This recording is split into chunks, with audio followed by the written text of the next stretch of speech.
Okay. Are you ready for it? We do. So, yeah. I just was looking at this. Sorry. Yeah. Yeah. We have two songs. You ready for it? So, yep. Okay. So you'll do the welcome.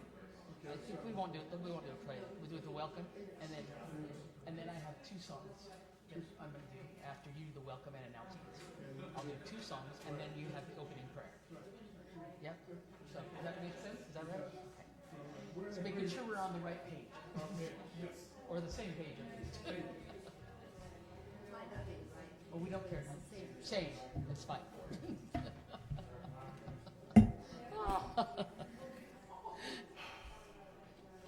Gee whiz. It's such a pleasure to be here today and to see all you smiling faces out there. I guess we're going to start with a welcome. So I would welcome everyone here. I know there's at least one person who's here for the first time, or it was. Yeah, there it is. Saul, welcome. Glad to have you here. And anyone else here for the first time? Oh, did Saul get a visitor's packet? Do we know? There we go. Good. There's information in the packet which tells you a little bit about our philosophy and what we do. And we're always open for suggestion and for involvement. Over in the corner, behind you. There you go. All right.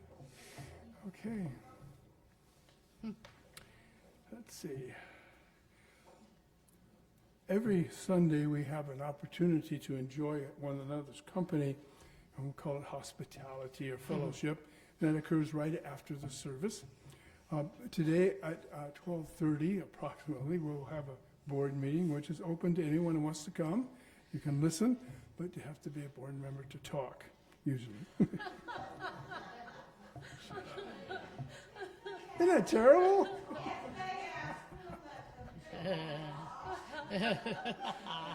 Okay. I didn't know that was funny. Save the date. And more importantly than saving the date, show up on September 12th from 8 to noon. We're going to do an improvement on the grounds. I'm not just sure which part of the grounds, but I think in the meditation garden. That would be really lovely. Get that spruced up a bit. Next Sunday, we have our Soup for the Soul.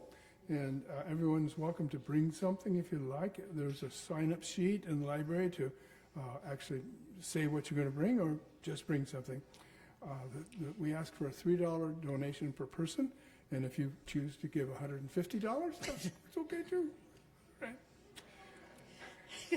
Now there's a class starting on September the 17th. It's called Beyond Limits. It's a great introduction to the principles that we teach and love and live, and it's a great teacher that we're going to have, someone who's proven her success over and over again as a great teacher, our own Cheryl Guess. Yes. Yay. Anyway, I think there's a charge. Oh yeah, a fee, $25 per class, or $175 if paid for at the first class. And I believe this will be an 8-lesson series. We talked about that some. Okay, there's something not on the program. In case you haven't found out, the announcements are on the back of the program. September 21st, World Peace Day. We're going to have a little celebration at 11 o'clock here, and weather permitting, we'll do it outside at the Peace Pole. And I know Michelle and Kathy Daniels are invited to recite their poems during it. We'll have some prayer, maybe some singing. And if you are moved to express your identification with peace in the world at this time, you might like to come. And if you have a short reading or poem, we can work that out, that you would do it. I'd like maybe to let me know ahead, but that's okay. So September the 21st, that's a Saturday at 11 o'clock. Here, we're going to do a world celebration of World Day of Peace. You're invited to the Friday Book Club, and confidential prayer forms are in the pew that you can fill out, and they will be collected at the time of the offering. And there's also a box in the library for prayer treatment requests. If you feel called to being of service, we do have the garden party, and there's plenty of other things to help with. Any additional announcements that I haven't covered? Okay, we are in the position of moving to the next item on the agenda, which is our congregational song. Which is, there's an insert that has the song on it. So you're welcome to sing along. You're also welcome to throw in harmony or whatever you want to do. Just have some fun with it. I like the song. It's one of my favorites. You can if you'd like. Sure, stand. I'm sorry, please. if you would like. No need to do it if you don't. Use me, oh God, I stand for you, and here I'll abide as you show me all that I must do. Oh, I used to think God was the sun, God is the sun, but God's so much more than the earth or the stars or all of creation. God is creator, all in all, needing us to shine his light as me, as you, so use me. Oh God, I stand for you, and here I'll abide as you show me all that I must do.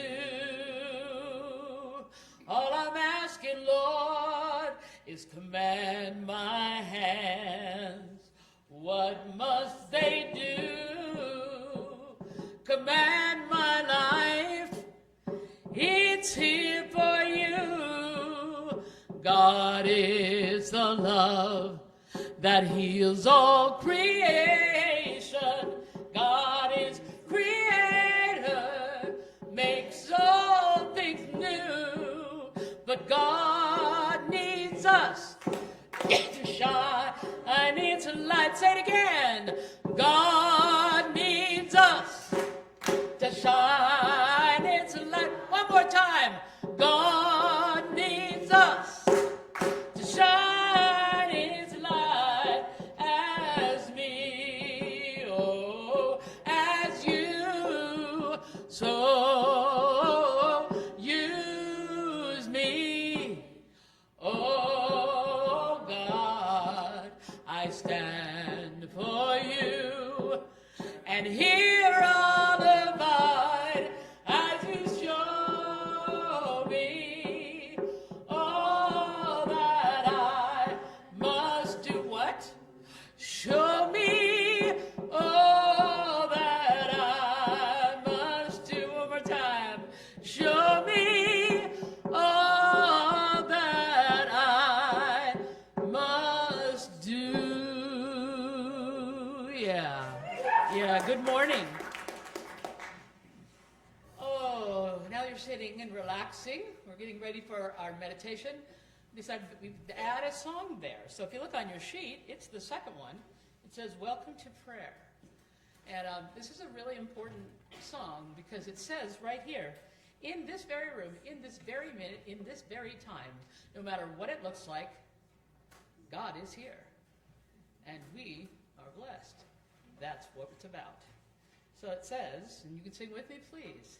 In this very room, there's quite enough love for one like me. And in this very room, there's quite enough joy for one like me. and there's quite enough peace and quite enough power to chase away any gloom. For Spirit, one Spirit, is in this very room.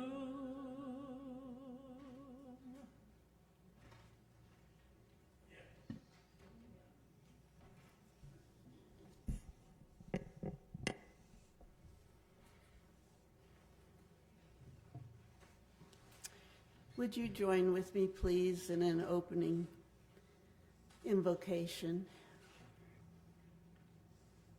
As we turn toward that center within on this beautiful morning, we know that everything is in its right place. We know that we are in our right and perfect place this morning, right here at Woodland Chapel, right here in this sanctuary, which has been here for over 60 years, built by volunteers, grown by volunteers, supported by volunteers. Each one of us is here, is important, and all of that consciousness is here, and it fills us up. And we are a part of a community, of a knowingness, which is at peace, is at knowingness, is at that one place which is God knowing itself. And we are so blessed to be in that spot of knowing who we are and what we are about, and knowing that today is a day which goes forth in perfect rhythm, in perfect right order, and that all things are working together for good in our service today and in our lives every day. I know that we are each blessed and that God is working in our lives in beautiful ways. And we accept that, and we honor that, and we let it be. And so it is. Please join with me in the group affirmation, reading out loud. I am discovering my true self, a unique expression of the divine. Now I am inspired to greater serve humanity. And so it is. Thank you.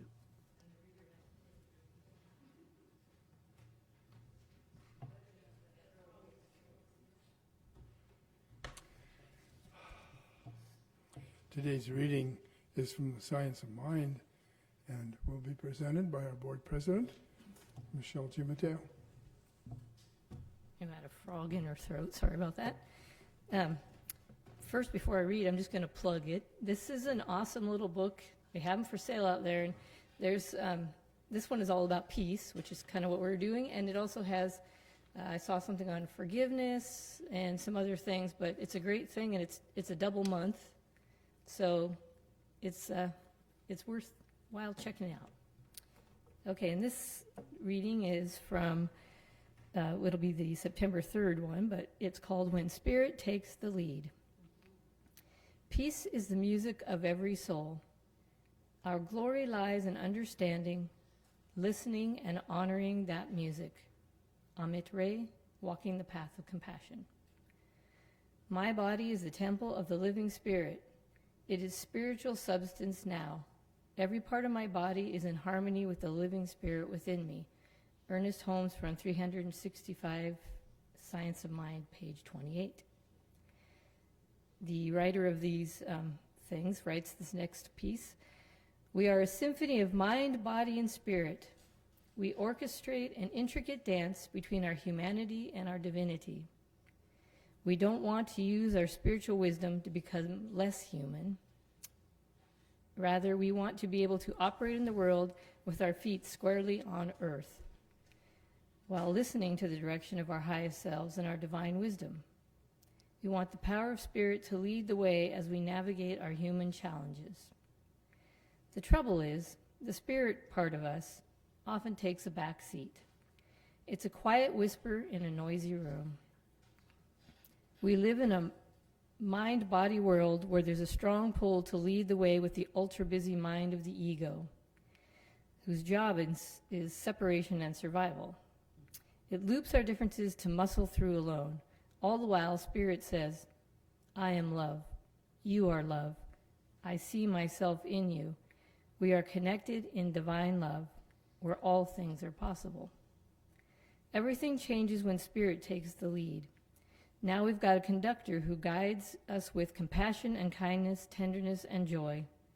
When Spirit takes the lead, we feel the flow of peace covering all parts of our lives and extending out to all beings. Your journey toward peace is for you, but not only for you. When Spirit takes the lead, your peace sings out to all of us.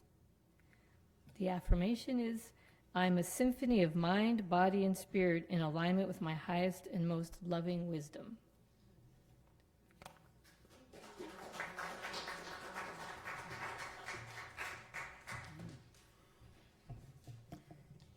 Darcy? Right? Yeah. This is a song that I learned many years ago, and I actually have sung it since then. But when I was thinking about the topic today, I thought,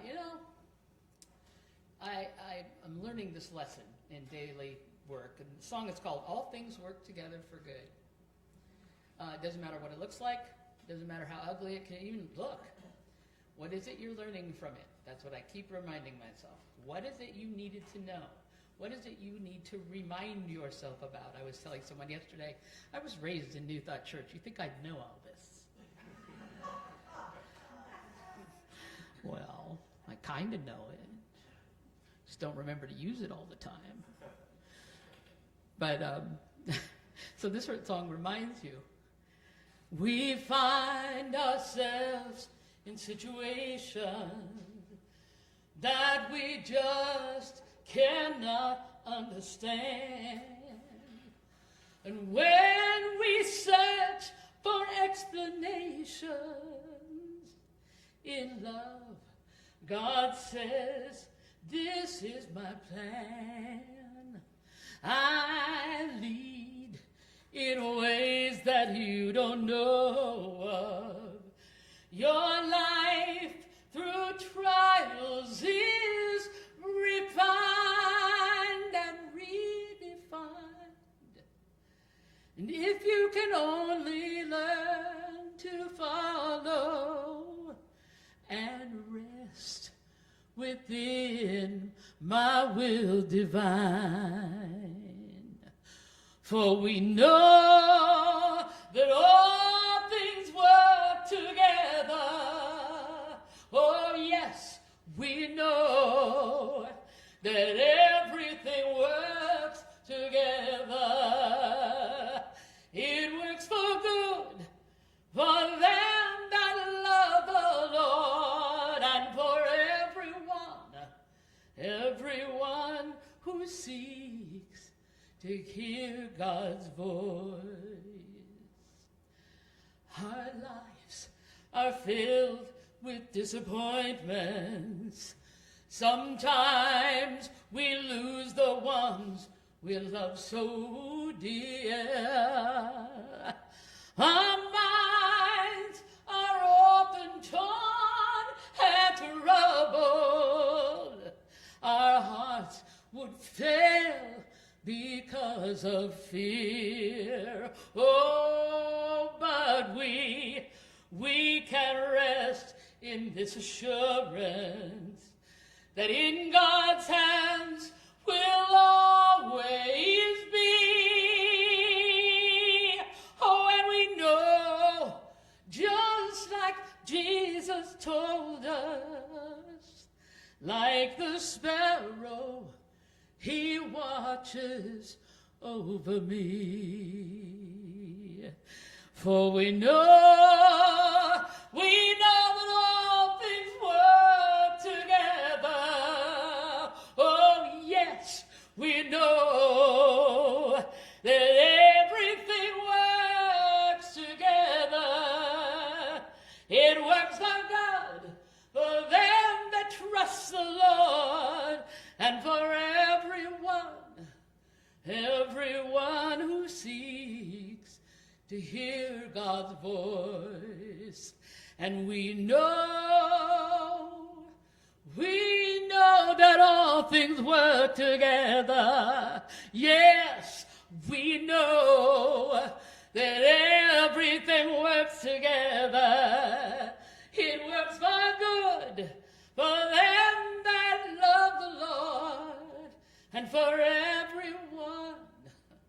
everyone who seeks, everyone who seeks. Oh, you've got to seek to hear God's voice.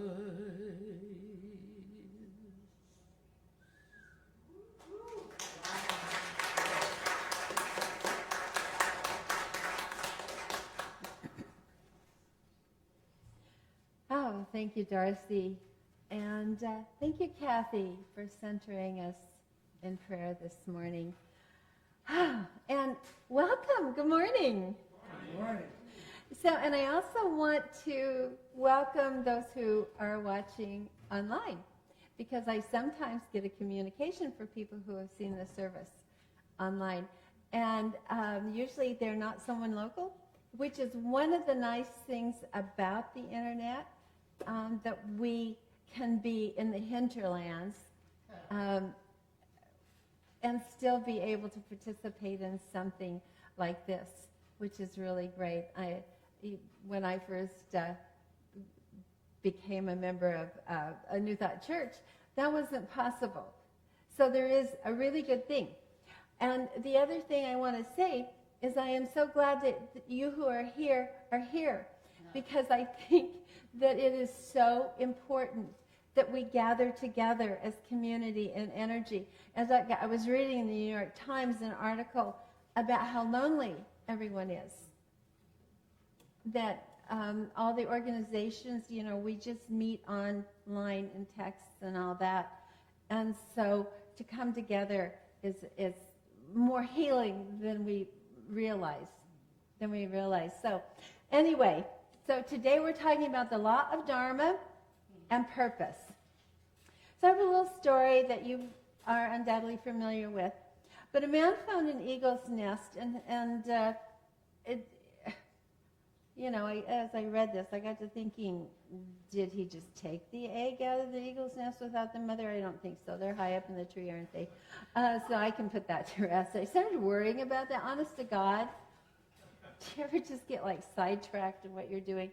Anyway, so he put this egg under the hen, and it hatched, and so it had a little eaglet along with all of her little baby chicks. And he grew up thinking he's one of them, and I raised baby chicks, so I know how that works. And so this eagle lives his whole life thinking he was a chicken, scratching for worms and things in the ground, and clucked and cackled, learned to speak like them almost. And he would thrash his wings and try to fly, but didn't, more high than 6 feet or something. And the years passed and he grew old, and one day he saw up in the sky this magnificent bird, and it just glided gracefully, supported by the atmosphere and the wind, and this beautiful, beautiful bird. And so he asked, who is that? And he was told that was the eagle, king of the birds. And he belonged in the sky where he could fly over everything. And the chicken said to the eagle, eagle, we belong here to the earth. This is our place. And so the eagle lived and died thinking it was a chicken. You know that story. It's a familiar one. It's a familiar one. And it's meant to tell us and remind us that is in all of us. Oftentimes we think we are so limited, that we are like the eagle who thinks he's a chicken. Now, I have to clear something up. That is not to put chickens down. And I thought, well, because it sounds that way. But it's really not. It's to say, because the chickens knew who they were, didn't they? And they were being fully who they were. I have chickens. I have to defend them. So, but the eagle that was not who the eagle was. I don't know if any of you have had to leave where you are or form new kinships and other things because, and I don't mean getting rid of other people in our life, but move into a direction that you maybe weren't born into or something. And so this, when I was raised, as you know, because I talk about it all the time, in a Mormon community half the year. All my relatives were Mormons. And the whole community, this little town, everyone was related. I didn't even know I was related to a lot of people, so I started looking at genealogy, and we were all related. And everyone was LDS. But I never fit that. Nothing was wrong with them, but I just never fit. And I loved to go to church, but it wasn't what I wanted. And when the bishop came to get me to be baptized, I've told you guys this story before, he's sitting behind a big desk, and he's important, and I'm 7. So I agree. And then I went home and hid because I couldn't do it. And my grandmother had to face the bishop, which is kind of a daunting task, but, it's what you get for parenting. But so I had to not be that. And it was okay because I didn't pay any attention to what people thought about me. Not in a bad way. I just didn't notice. And so sometimes we are not where we fit. Do you know what I mean? And we have to find that own place for us. I used to work with, when our kids were young, I had a lot of youth groups that I worked with. And particularly 4-H. And they did all these amazing things. And what I noticed was that some of them had this confidence and they could move into what they were doing. And they were enthused and a part of things. And others just didn't have that. And I remember one little girl who was a really beautiful little girl, this cute little blonde girl. She would never try anything. She always came to our meetings because they were fun. But she would never try anything. She did not believe she could do anything. And yet what I knew about her was that she absolutely could. And it broke my heart, and she had such a difficult journey because of this belief about herself. And as I worked with kids, and as Paul worked with sports teams, you watch this with young people. You watch this, and you see this. And when I began to work with adults in ministry, I could see the magnificence in this person. I could see, oh my God, look who you are, look what you can show up as. And what I also learned is that if we don't believe that, it really, we become like the eagle who lives in the wrong place. And so this is really important to me. This is a really important talk to me because of what I love to see everyone become the best and most magnificent that they can be. Darcy and I worked together many, many years bringing that into reality with so many people. That, oh my God, and you can't tell another person what to do or who to be. I mean, I do try sometimes, but so don't we all? But just the magnificence. Have you ever watched somebody or someone in your family and you knew how wonderful they are, what they could do, how smart they were, if they only saw it in themselves? So this is a really important talk to me, and it became really the focus of my ministry. I said, my job is to empower. And because you can't always tell people what to do, what we can do is see the magnificence in another person. And because I could see that, I knew that it was a powerful prayer. And I invite all of us to do that, because we can see how magnificent someone is. And we can hold that and know that in that moment, and that is indeed a powerful prayer. So there is something we can do other than try to tell people what to do. Each one of us, we're continuing on with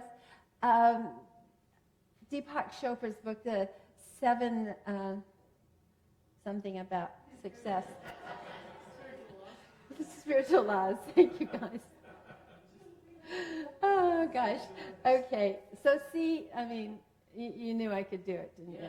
You knew I could, with your help.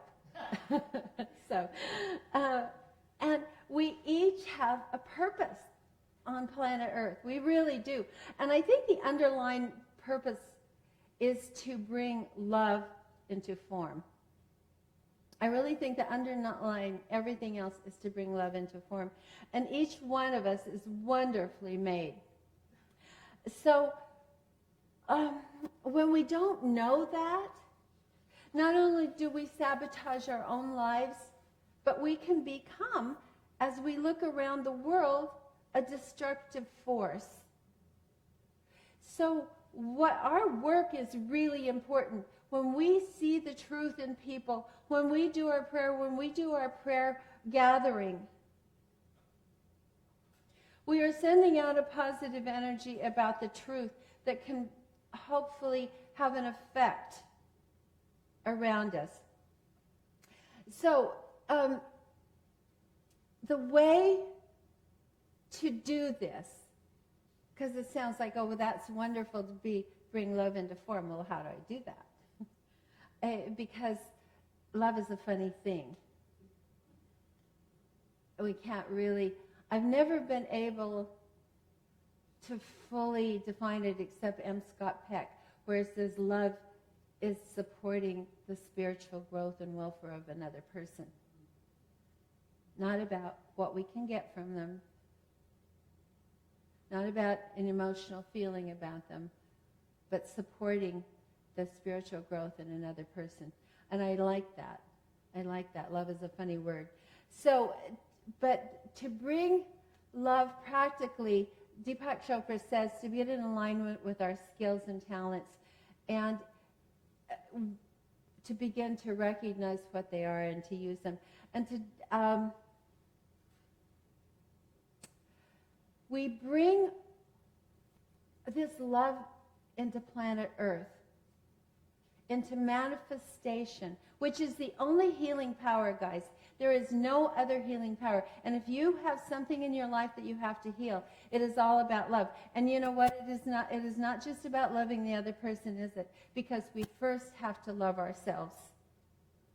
We first have to love ourselves, so let us shower that on ourselves first.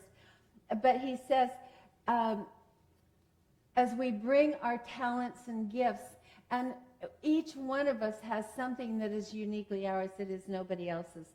And he says the first component, we have to discover our true self. That we are spiritual beings in physical form. And that there is a cosmic purpose underlying all life in our individual lives. It's that important, you guys. So, and Edgar Casey said this, while there are things that we are meant to do in life, each person living on earth is here for a specific soul purpose, a soul purpose that nobody else can fulfill. So you see how important you are. And it's not, I mean, it might be about our job, our work might do something that impacts the world or just the people around us. Or it might be just a way of listening to another person, which is as powerful as, you know, we're really celebrity oriented, aren't we? We really like celebrities. But, and of course we project on them, and that's okay. We don't really know who they are, but we project on them. But we're the celebrity in our own life. We're the celebrity in our own life. And allowing ourselves to truly hear another person is, you guys, is one of the biggest ways of bringing love into form. Truly listening to another person and hearing what they're saying. So there, the second component is our unique talents. It says, Chopra says, through realizing our talents and gifts and using them, the abundance of the universe is unlocked for us. Now that's an interesting statement, isn't it? And our talents might be expressed in our work where, okay, we're doing well because we're using all of our gifts and talents. But he says, when we do this, and I took that like, we have this treasure chest in us. And we keep it locked. We keep it locked. Maybe we're afraid to show up. Maybe we're afraid of what we do is not good enough and we'll be judged. I don't know. And a lot of us step out. But there are things in us, all of us, that we keep locked and hidden away. And I thought about that statement that he made. I thought, wow, that's a pretty big statement, that when we release our talents and our gifts fully, that the abundance of the universe will be showered upon us. And then I thought, well, yeah, it really is like a treasure chest. And when we have the courage to unlock it and open it,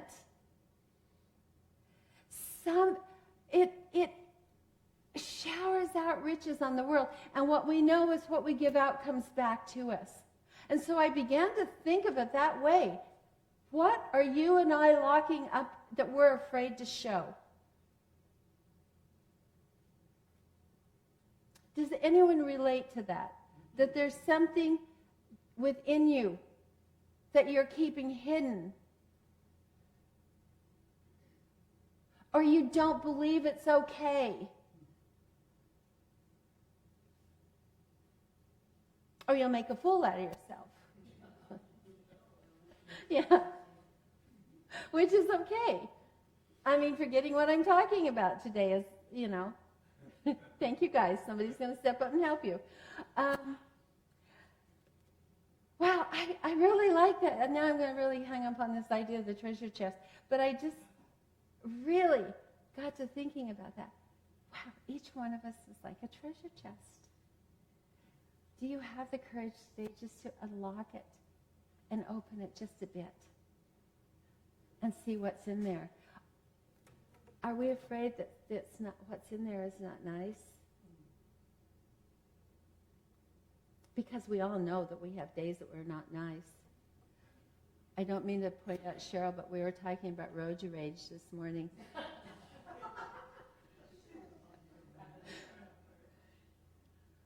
No, she didn't have road rage. Somebody else did. That's true. She didn't. So there are two things that I believe. Well, one thing I believe and one thing I know for sure. I believe that when we leave this life, we will continue to exist as spirit and our true essence. Now, I know many of you think that too, and I don't know if all of you do. It's okay. We all have to come to our own position. But, and we did not just emerge the day we were born into this body, that our essence has existed from the beginning in the mind of spirit, who we are. So we are not, guys, going to get everything all in this one life. So we can lighten up on ourselves, right? We've got a whole, maybe infinite journey ahead of us. So, and I was telling Warren Don this morning that I'm really worried about my next life because I have all this judgment in places, and then I'm going to have to come back as what I judge. So, because I don't like that one bit. You'd think it would motivate me a lot. I think it was too much years as a Catholic that on your deathbed you can get absolved and start, but I don't actually believe that. So, the thing I know to be true is that I have a presence that is always with me. You can call it a guide, spirit, soul. And what I also know is that you do too. You may experience it, you may be aware of it, you may not be aware of it. When I look back over my life, this is so obvious that I probably wouldn't even be alive if it weren't for this presence going before me. And I know that this is true. Okay, that's the thing that I know this is true. So how many of us we made plans for our life? And how's that working, as they say? All of our plans just unfold seamlessly, right? Because that's how we planned our life. Because we have this idea taken from wherever we took it from, our culture, our beliefs, our whatever. So I have to tell you my experience. From the time I was 13, when I was 13, I decided, well, my main thing always was to have fun. And so I thought, well, I want to travel, and I want to teach English, and I want to have fun. The one thing I didn't want to, well, there were two. I like kids a lot, but I didn't want to get married because I thought that might ruin my fun. So, anyway, and I didn't end up teaching English poetry to high school kids. You know how that would have gone. So we had our first child when we were finishing our education at the University of Oregon. Plan number 1 changed. And then when she was born, I realized fun had a different look. I was so enthralled. I couldn't wait to have another child because this one was so much fun. And after 3, Paul said, no more. But I really regretted, I said 6 at least. But I had never planned that. And when I look back, I know that they were meant to be born. And had I been left to my own devices, without the influence, and I think that we come to planet Earth, think about this a while. Think about your life and listen to your inner voice and listen to how your life is unfolded. That we come to planet Earth, we have choice, but we sort of have something in our life that is meant to happen. I believe this for a lot of reasons, and I believe it because of my own experiences. And for somebody who was never going to get married, we're going to be celebrating how many years? 57? Yeah. So I just ended up with a good guy who was able to deal. But you see, it's what happens while we're planning our life. Because we plan with our finite brain. And there's an infinite part of us that knows more, doesn't it? There's an infinite part of us, our soul essence, that actually knows more about what we're about, what is good for us. And maybe some of you feel like you have to get hit over the head with a 2x4, as they say, to get the message. Yeah. what I have learned, that if I pay attention, Spirit actually speaks.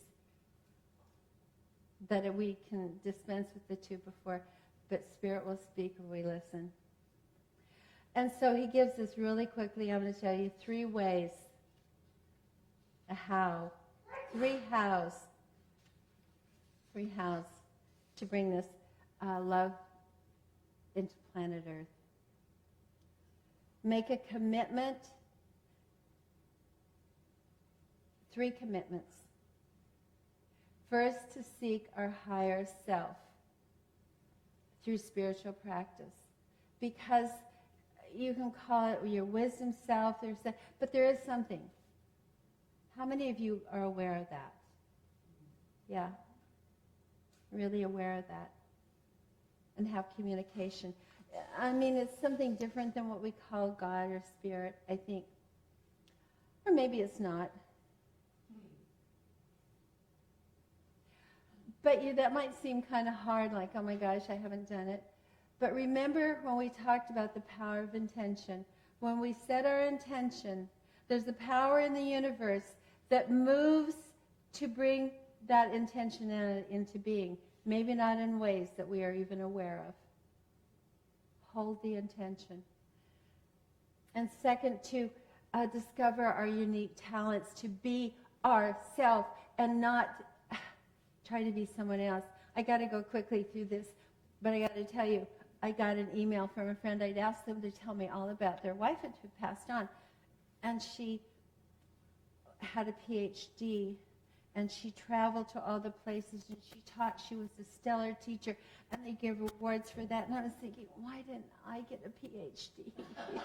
I am not kidding you. For a brief moment, I thought, oh, if I only had a PhD. Then I realized I couldn't focus that good. But so then I found that there's this story of a Hasidic rabbi named Jashu. And he told his students, when I die, God will not ask me, was I like Moses? Was I like Joshua in my life? He will ask me, was I Jashu? See, with clarity and respect, what is here now in our lives is to fulfill who we are. So with that, I'm going to end what we're talking about today, because there's an awful lot to say. But I think we know, and we know because, you know what?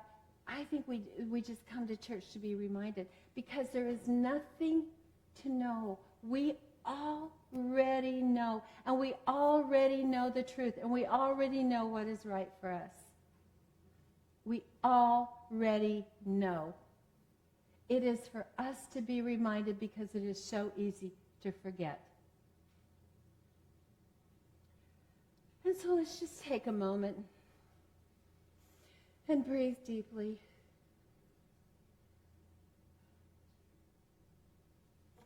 And take another deep breath and let it out very slowly. And let us just relax into that inner presence.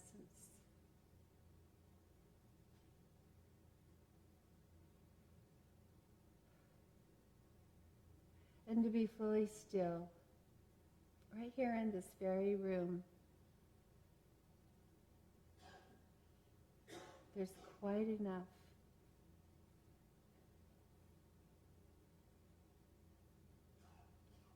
And all we need to know, we already know.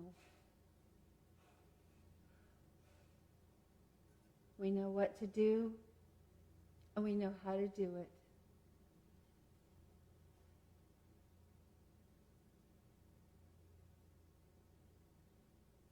It is to let go and let God be God in us. To unlock that treasure box. And just this week, to peek inside of it and see that it is filled with jewels.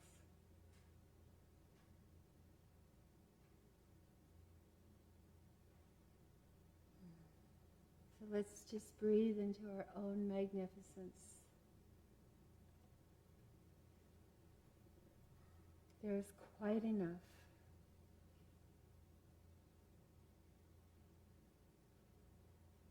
And on our soul level, all is well. And I hold the intention that I listen, and all I need to know is revealed to me. For I am one with all that is. And so it is.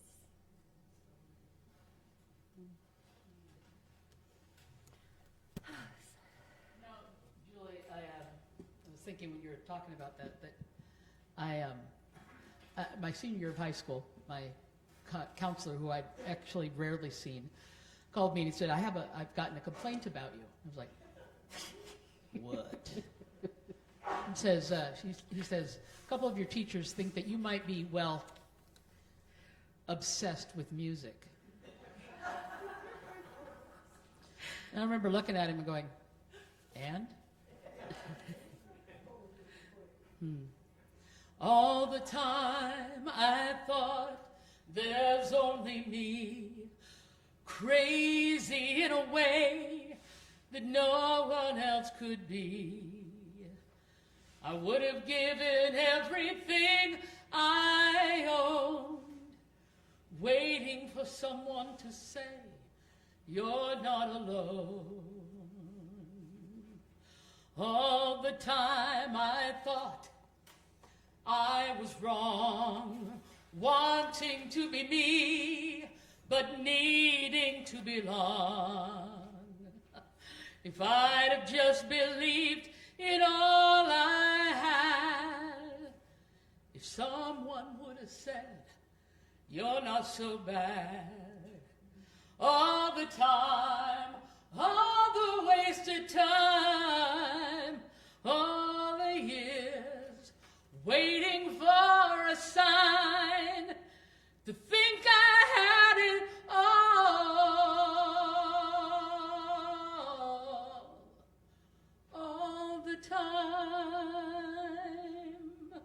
all the time that I thought there's only me, crazy in a way that no one else could be.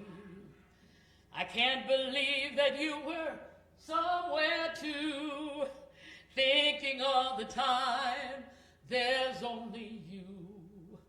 All the time, all the wasted time, all the years, waiting for a sign to think I had it all, to think I had it all. I always had it all the time.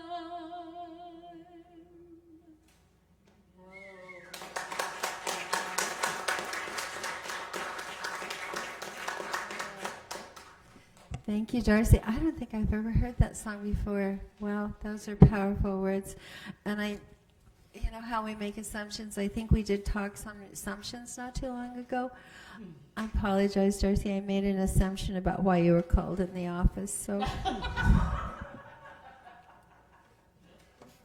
Now we come to the fun part of the service, our offertory. We always love to share. We share so much around here in what we do and what we help people and the love we have. We share our money too, and this is an opportunity to do that.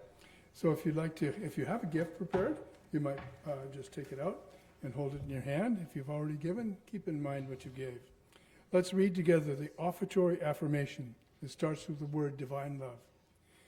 Divine love moving in and through me, blesses and multiplies all that I am, all that I have, all that I give, and all that I receive.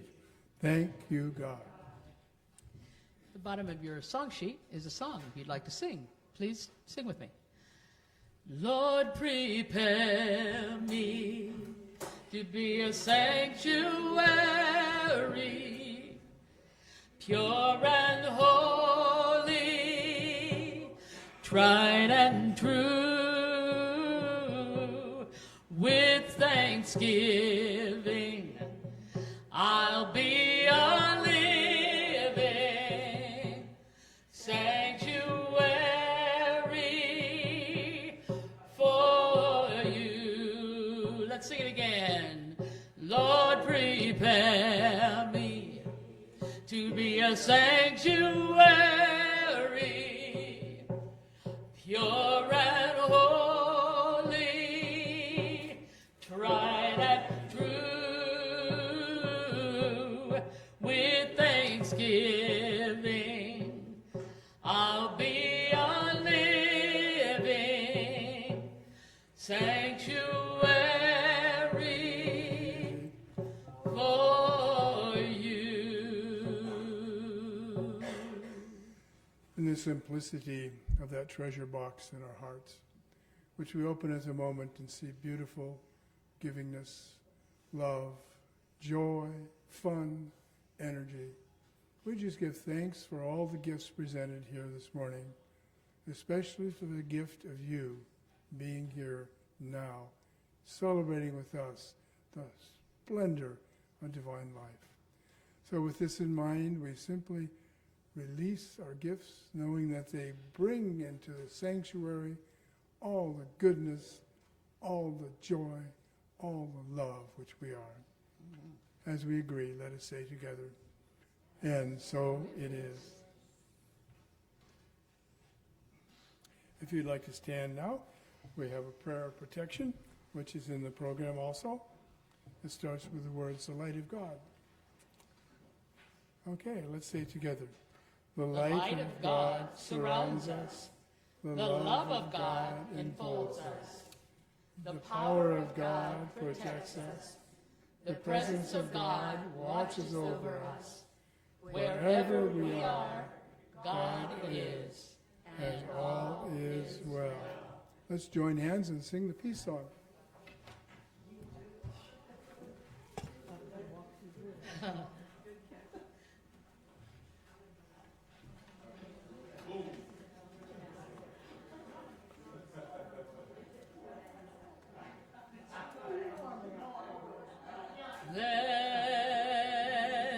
Let there be peace on earth, and let it begin with me. Let there be peace on earth, the peace that was meant to be, with God as creator, family all are we. Let us walk with each other in perfect harmony. Let peace begin with me. Let this be the moment now.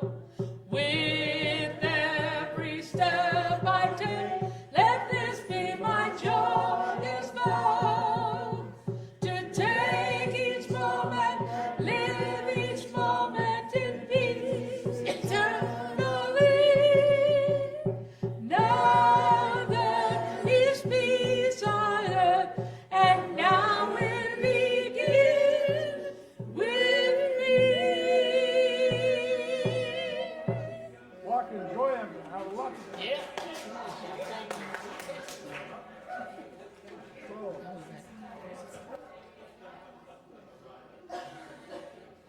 Hey, girlfriend.